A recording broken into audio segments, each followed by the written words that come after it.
Hello everyone, so today I am showing you how I created this L shape, maybe kind of wig, L shape I think.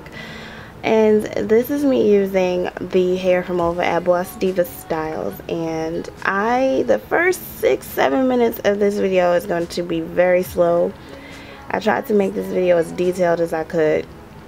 Now I actually used a cap that I had already cut because I was going to make a L part and it just didn't work out with the hair that I was using, so I kept the net or the cap.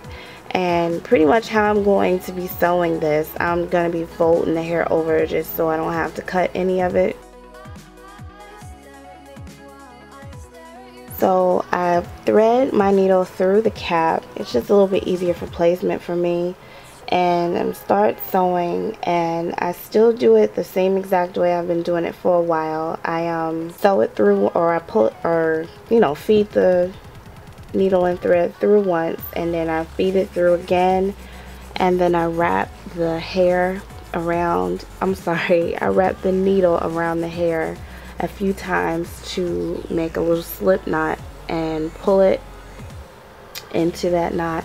And you want to make sure that you don't pull too fast, and that you're holding the loop that the thread is being pulled through, because if you don't, you'll knot that thread right in the middle of the line of thread. And I've done it so many times, it's really annoying because you gotta cut it and start all over. But yeah, patience is definitely a virtue when it comes to dealing with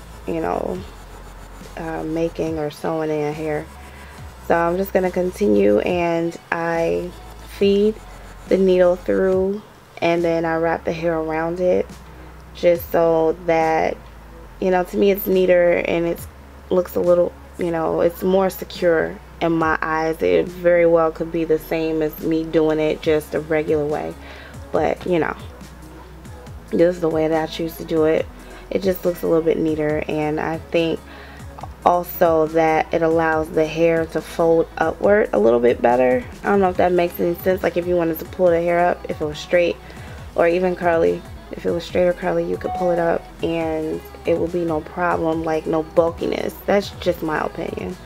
So yeah, like I said, this is going to be a little bit in depth. I'm hoping for you guys so you could just see how I typically sew in tracks.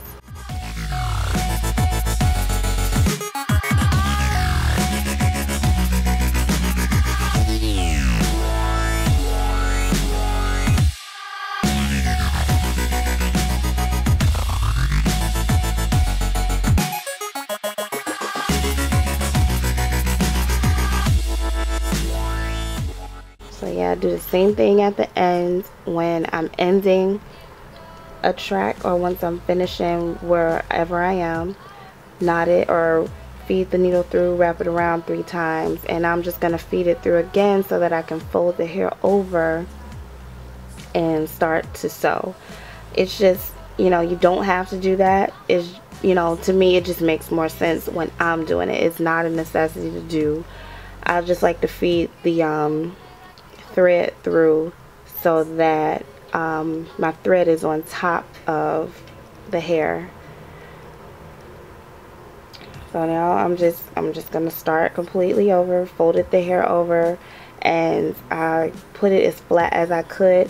Now I don't really like to do this method too much when it comes to straight hair, unless I know that I'm never gonna wear it straight, because sometimes when you fold those tracks over, depending on how thick the wefts are, they may not lay as flat. So I would use that as your own discretion, or use that at your own discretion if you would like to fold the tracks over. To me, it was just a little bit quicker. I don't have to worry about stopping and going, and the hair is already curly. You're not gonna feel or see anything, and to me it just seems like it adds a little bit more volume, which that's exactly what I want with this hair. I want a lot of volume in it, so that's why I prefer to do it this way.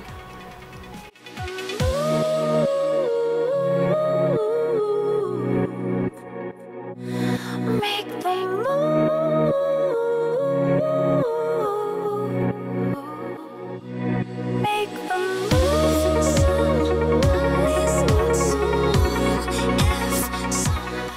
going to end off because my thread is getting short and I don't like to fight or struggle with my thread, so I just end it in the middle and then I'm going to cut it. And I already have a needle pre-threaded.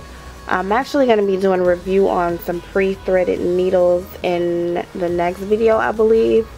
Yeah, I'm going to be doing a review, so keep a good lookout for that. But I just kind of pick up where I left off. I get extremely close to that where I left off at. Just start completely over, you know, feed it through and you know, wrap the, you know, y'all see what I'm doing. But this is a unit for me, of course. If I was to ever make one for someone else, I probably would take a little bit more time to do it, because right now I'm just doing it. I typically make my loops a little bit closer, but I want to hurry up and get this done because I'm anxious to see how this hair is going to look on me. So I normally don't make my I normally don't have that much of a space between, you know, the thread. So I'm going to speed it up now.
Alright, so I'm at the point where I'm ready to start feeding the wefts around the front part of the hair. I don't know why I drug out that. But I did a little bit of a different sewing pattern, a little bit of a different one. And I typically use push pins since I'm working with Anastasia, aka my foam head. And the push pins is just easier to use, and it allows, I can pull them out easily. Okay, so I'm just gonna keep on sewing around. Let's run away from being light back to yesterday.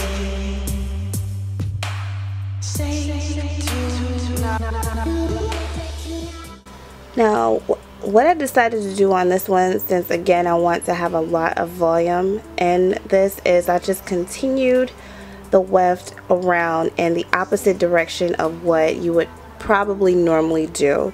So instead of the track looking at this pattern, instead of the track facing the left side of the mannequin, I'm sewing it so it'll be facing the right side. And then you'll see at the end, well, where I will be able to just fold that track over the rest of the hair. And to me, I'm hoping, because I haven't sewn it in just yet, but I'm hoping that that's going to give me a little bit more volume, and also it'll, you know, kind of secure, or it won't allow for you to see the tracks so easily. That that's one of the main reasons, because you don't really want to fight with having to keep the tracks covered so much. But my main focus on this, my two main focuses, I just feel like I'm rambling, I'm tired, y'all. But my two main focuses was to add volume and to secure the tracks so that you don't see them.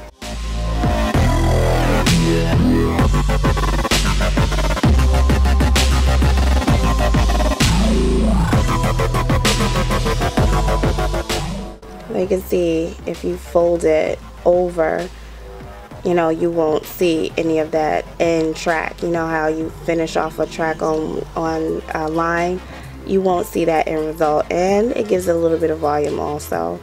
So I went ahead, sewed in all the rest of the hair, and I used almost all of it. I do have enough to show, you know, how to dye and how to straighten and all of that stuff, how this hair actually works. But so far so good. I'm feeling this. I can't wait to put it in. And again, this hair is from over at Diva Stylz, and I have 3 bundles, 18, 16, and 14 inches. And keep a lookout for the styling video, which will be coming up next, guys.